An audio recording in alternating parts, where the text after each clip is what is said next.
Medieval life wasn't a fairy tale. No knights saving the day, no perfect princesses waiting in towers.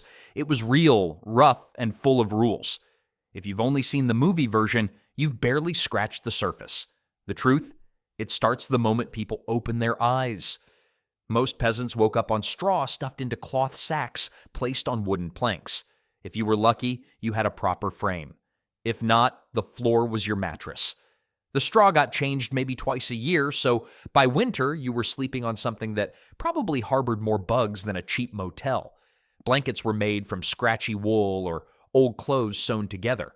The medieval version of thread count was basically, can you still see through it? No? Good enough. These patchwork covers felt like sleeping under sandpaper, but were better than freezing to death. Privacy didn't exist. Entire families lived in single rooms, smaller than modern living rooms. But here's the kicker.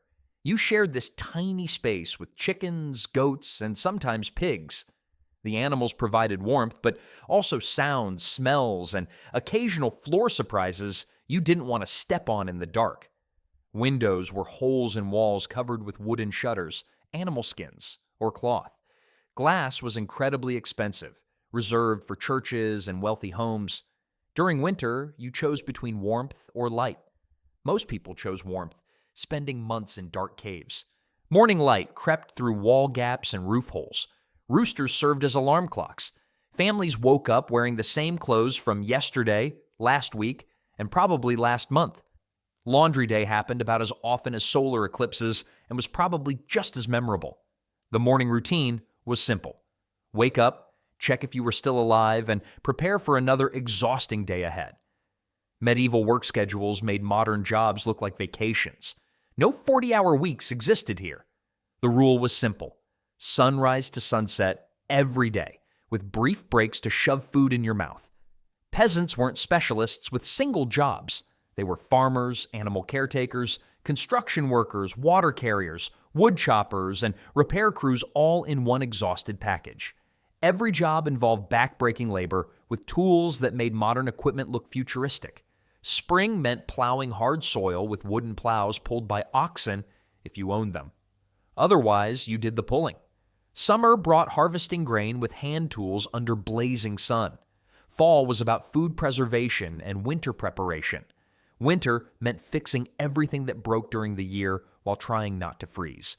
Children started careers around age 7, when modern kids are learning to tie shoes and complaining about bedtimes. Medieval children herded animals, fetched water from wells, and collected firewood. Child labor laws were 800 years away from invention. Women worked as hard as men, splitting time between fields and household duties.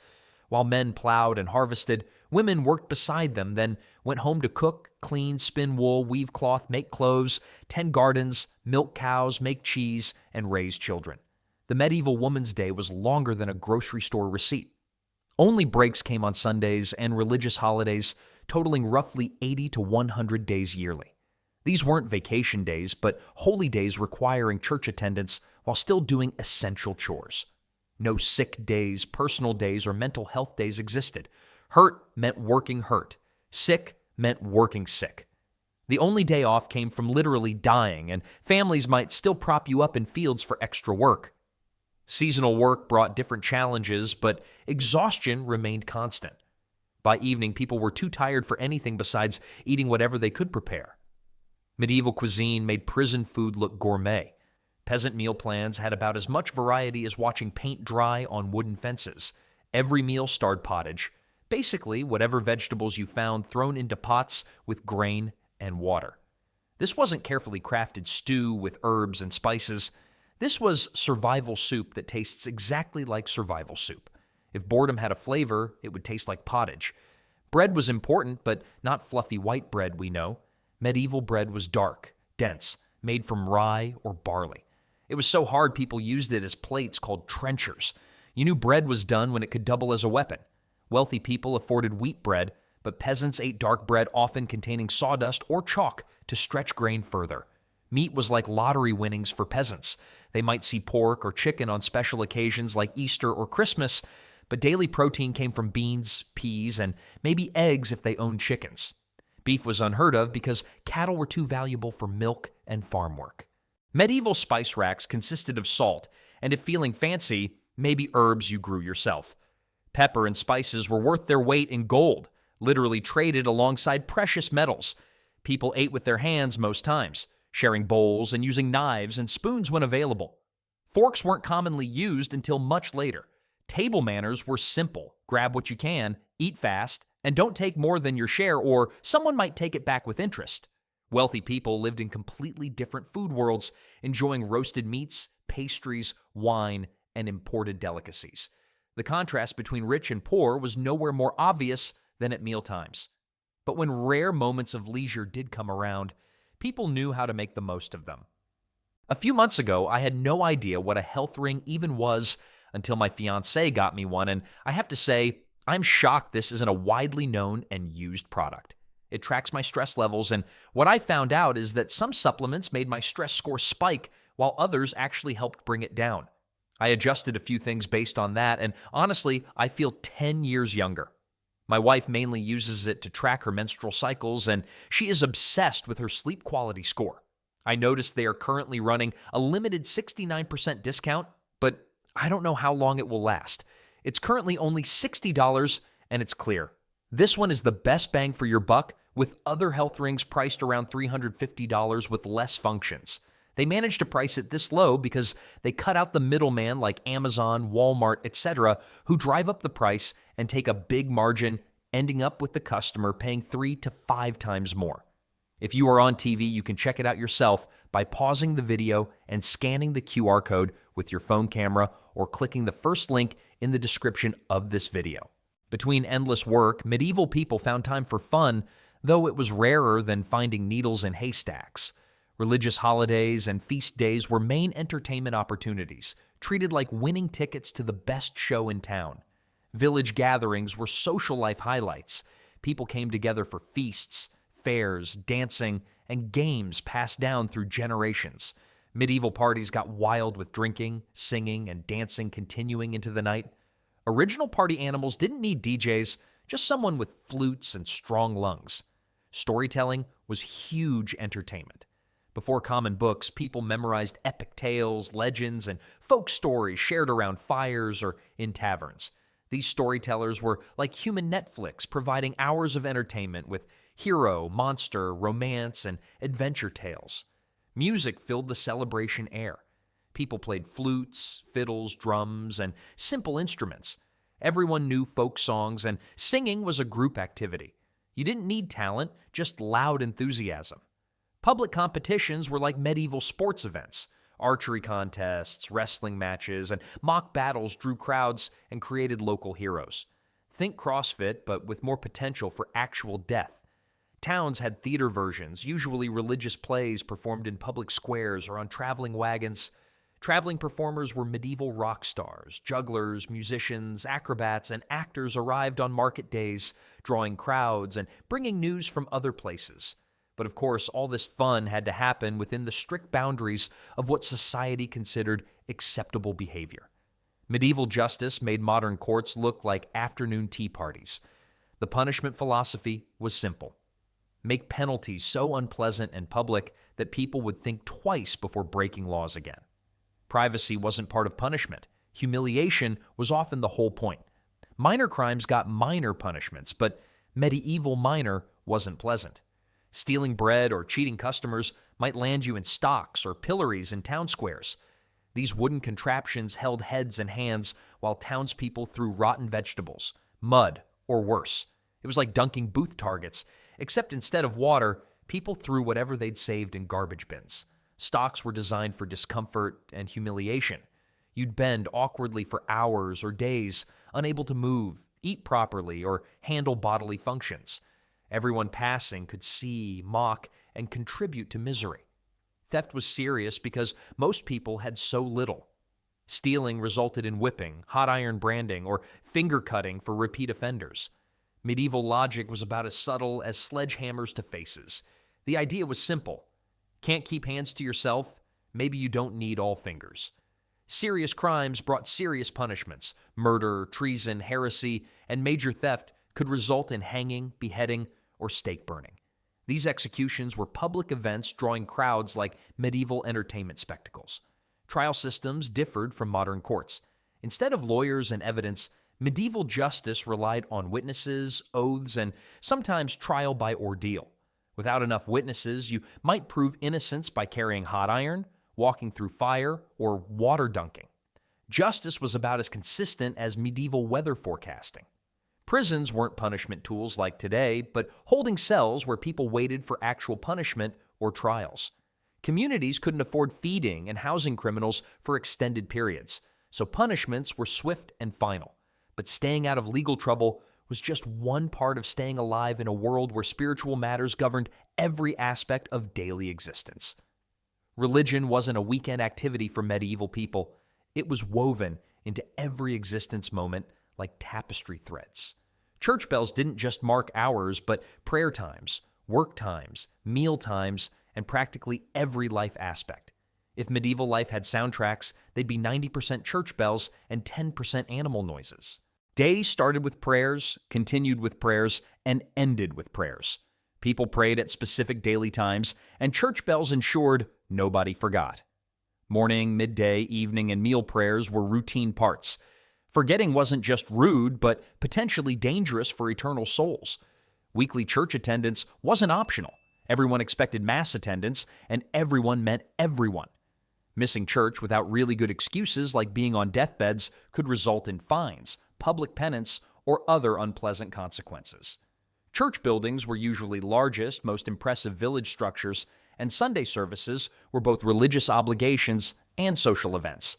Tithing was basically medieval tax systems, except paid to churches instead of governments. People required giving 10% of crops, livestock, or income to support local churches and clergy. For people barely surviving, giving 10% was serious sacrifice, but it wasn't negotiable. Churches had very effective collection agencies, eternal damnation threats. Church calendars controlled entire years. Religious festivals and holy days determined when people worked, celebrated, and even married. Lent meant weeks of fasting and restricted diets. Easter brought feasting and celebration. All Saints' Day, Christmas, and dozens of other religious observances shaped life rhythms more than government regulations. Monasteries weren't just religious centers, but also hospitals, schools, libraries, and social service centers. Monks and nuns provided medical care, wealthy education, orphan care, and hungry feeding. They preserved knowledge by copying books and maintaining libraries. Monks were basically medieval multitaskers, handling everything from brain surgery to bookkeeping. Pilgrimages were like religious road trips, except much more dangerous and uncomfortable. People traveled hundreds or thousands of miles visiting holy sites, seeing religious relics, or seeking miraculous healing. These journeys took months or years, and many pilgrims never returned home. But spiritual benefits were considered worth risks, and successful pilgrims gained community respect and status. Churches controlled education, medicine, law, and social services. Priests weren't just religious leaders, but often only literate community people, serving as teachers, lawyers, doctors, and counselors. When people did get sick or injured, their options for help were quite limited. Medieval medicine was based on theories making about as much sense as using magic 8 balls for medical diagnosis. The entire system revolved around balancing 4 bodily fluids called humors: blood, phlegm, black bile, and yellow bile. According to medieval doctors, all illness came from having too much or too little of these fluids. Medieval medical mottos were apparently, when in doubt, drain it out. Bloodletting was go-to treatment for almost everything. Headache? Let blood out. Fever? More bloodletting. Broken leg? Might need splints, but probably bloodletting too, just for safety. Doctors used leeches, sharp knives, or special cups removing blood from already weak patients. Herbal remedies were actually sensible medieval medicine aspects. Many plants have genuine medicinal properties, and medieval healers had centuries of trial and error to build on. Willow bark for pain relief, garlic for infections, and various digestive herbs actually worked sometimes. Problems were effective remedies mixed with completely useless or dangerous treatments. Most people couldn't afford actual doctors, who were rare and expensive anyway. Instead, they relied on local healers, midwives, or monks who picked up medical knowledge with religious training. These folk healers often knew more practical medicine than university-trained doctors, mainly because they dealt with real patients instead of just reading ancient books. Medieval doctors had modern politician confidence and about the same success rates. They diagnosed illnesses by examining urine color, checking pulse points, or consulting astrological charts determining best treatment times. Surgery was performed without anesthesia or antiseptics, so most patients died from infections even if operations were technically successful. Common diseases were numerous and deadly. Dysentery killed through dehydration and infection. Tuberculosis slowly destroyed lungs and killed entire families. Various skin infections and parasites made life miserable for almost everyone. Smallpox, measles, and other diseases we vaccinate against today regularly swept through communities. The Black Death, striking Europe between 1347 and 1351, was the ultimate medieval medical disaster. This plague killed roughly 1/3 of Europe's population in 4 years. Medical knowledge was completely useless against it. The plague was like medieval reset buttons nobody wanted to press. Sanitation was terrible everywhere except monasteries with better hygiene practices. Most people threw human waste into streets, rivers, or just outside homes. Wells were often contaminated. Food spoiled quickly without refrigeration. Medieval Europe smelled like combinations of barnyards, garbage dumps, and unclean public restrooms. Unfortunately, disease and poor health were just some of the many dangers people faced regularly. Medieval Europe was basically one giant battlefield with occasional intermissions for planting crops. Wars weren't rare special events, but background noise of life, like bad weather or tax collectors. Conflicts between lords, land disputes, succession battles, and foreign invasions meant peace was often just temporary breaks between fights. Most soldiers weren't professional warriors with years of training and fancy equipment. When lords needed armies, they called up local peasants and handed them whatever weapons were available. Medieval military recruitment was basically, congratulations, you're now in the army. Here's a pointy stick. Try not to die immediately. Average peasant soldiers went into battle wearing padded cloth armor, carrying wooden shields, and wielding simple weapons like spears, clubs, or sharpened farming tools. Metal armor was incredibly expensive and heavy, reserved for knights and wealthy nobles who could afford it. Battles were chaotic affairs bearing little resemblance to organized movie formations. Communication was limited to shouting and horn signals. Strategy was often just charge forward and hope for the best. Many conflicts were decided more by luck, weather, or which side got hungry first than superior tactics or training. Castles and fortified towns were built specifically protecting people during conflicts. When raiders or armies approached, everyone in surrounding areas fled to nearest fortifications, bringing animals and whatever possessions they could carry. These sieges lasted months, with both sides waiting to see who would run out of food, water, or patience first. Medieval siege warfare was like the world's most boring and dangerous camping trips. Attackers surrounded castles or towns and waited for defenders to surrender, starve, or die of disease. Meanwhile, defenders shot arrows, poured boiling oil, or threw rocks at anyone getting too close to walls. Crop and livestock destruction during wartime often caused more suffering than actual fighting. Armies lived off land, taking food from farms and villages along their paths. Even if villages were never directly attacked, having armies pass through could leave people without enough food for winter survival. Medieval armies were like locusts with weapons, consuming everything in their paths. Wars dragged on for years or decades, with long, quiet periods interrupted by sudden violence bursts. The 100 Years' War actually lasted 116 years, showing how optimistic medieval people were about conflict resolution. Amidst all this turmoil, different groups of people had vastly different experiences and expectations placed upon them. Medieval women had job descriptions that would make modern multitaskers quit on the spot. Their responsibilities started before dawn and ended well after dark, covering everything from food production to textile manufacturing to childcare, often while also working in fields alongside men. Daily routines for most women involved cooking, cleaning, raising children, tending gardens, caring for animals, and producing all the textiles their families needed. Medieval women were basically one-person factories with no lunch breaks, weekends, or employee benefits. They spun wool into thread, wove thread into cloth, and sewed cloth into clothing for entire families. This wasn't hobby crafting, but essential survival work requiring skill, strength, and countless labor hours. Marriage was rarely about love or choice. Most girls married young, often in early teens, through family arrangements. These marriages were business deals designed to combine land, resources, or political connections. Bride feelings about future husbands were about as relevant as their foreign policy opinions. Medieval dating apps would have been simple. Available for strategic alliance, comes with 2 goats and decent dowry. Motherhood started early and was extremely dangerous. Many women became mothers by age 15 and continued having children throughout reproductive years. Without modern medicine or birth control, pregnancy and childbirth were life-threatening events.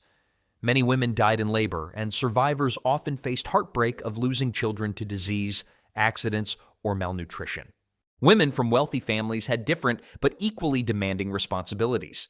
Noble women managed large households with dozens of servants, oversaw estate operations when husbands were away, and handled complex financial and legal matters. They were expected to be skilled in diplomacy, accounting, medicine, and sometimes military strategy. Being medieval ladies wasn't about sitting in pretty dresses, but more like being CEOs of small corporations that happened to have horses. Legal rights for women were extremely limited. They couldn't vote, hold most political offices, or inherit property freely. Women's legal status was usually tied to fathers, husbands, or eldest sons. Marriage transferred women's legal identity to husbands, meaning they couldn't make contracts, own property, or make major decisions without male approval. However, widowhood sometimes brought unexpected freedom. Widows could inherit businesses, own property, and make their own decisions for the first time in their lives. Some became successful merchants, innkeepers, or craftswomen. Medieval widowhood was like finally getting keys to your own life, except you had to lose your husband to get them. Women were excluded from formal education except in religious settings. Most remained illiterate throughout their lives, relying on oral tradition to pass down knowledge about medicine, cooking, childcare, and domestic skills. But even the very beginning of life in medieval times was shaped by harsh realities and difficult circumstances. Growing up in medieval times meant skipping most of what we consider childhood and jumping straight into adult responsibility deep ends. Modern extended childhood concepts, where kids can be kids for years, would have seemed like impossible luxuries to medieval families needing every pair of hands for survival help.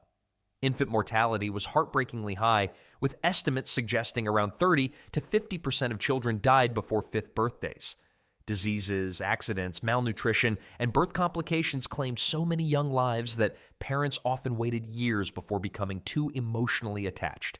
Medieval parenting came with constant awareness that children might not see next birthdays, making every milestone feel like winning lotteries you desperately hope to keep winning.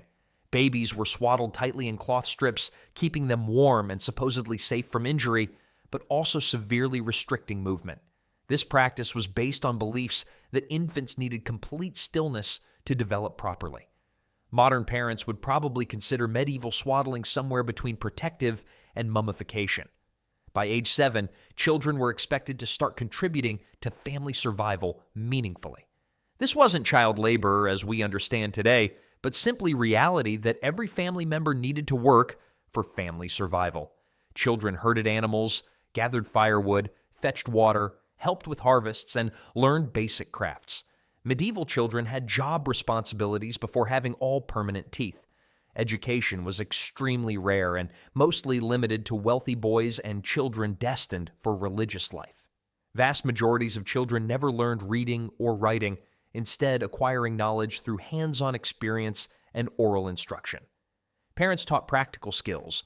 Boys learned farming, crafts, or fighting, while girls learned household management, textile production, and childcare. For craft family children, formal apprenticeships usually began around ages 12 to 14. Boys were sent to live with master craftsmen, learning trades like blacksmithing, carpentry, or weaving. These apprenticeships lasted several years and were serious commitments determining children's future careers and social status. Medieval career planning happened while modern kids are still figuring out favorite colors. Toys existed, but were simple and homemade. Children played with carved wooden animals, cloth dolls stuffed with straw, spinning tops, hoops, and simple balls made from inflated pig bladders. Many toys served double duty as adult skill learning tools. Discipline was strict, and physical punishment was considered normal and necessary. Children were expected to show complete respect and obedience to adults, especially parents and religious authorities. Medieval parenting philosophy was basically children should be seen, not heard, and preferably working while being seen. The transition to adulthood happened much earlier than modern times. Girls often married in teens, while boys typically married slightly later after completing apprenticeships or military service. By ages 16 or 18, most young people were considered full adults with adult responsibilities and expectations. There you have it. Life in medieval times was harsh, unpredictable, and nothing like the movies portray, but somehow people found ways to survive and even find moments of joy.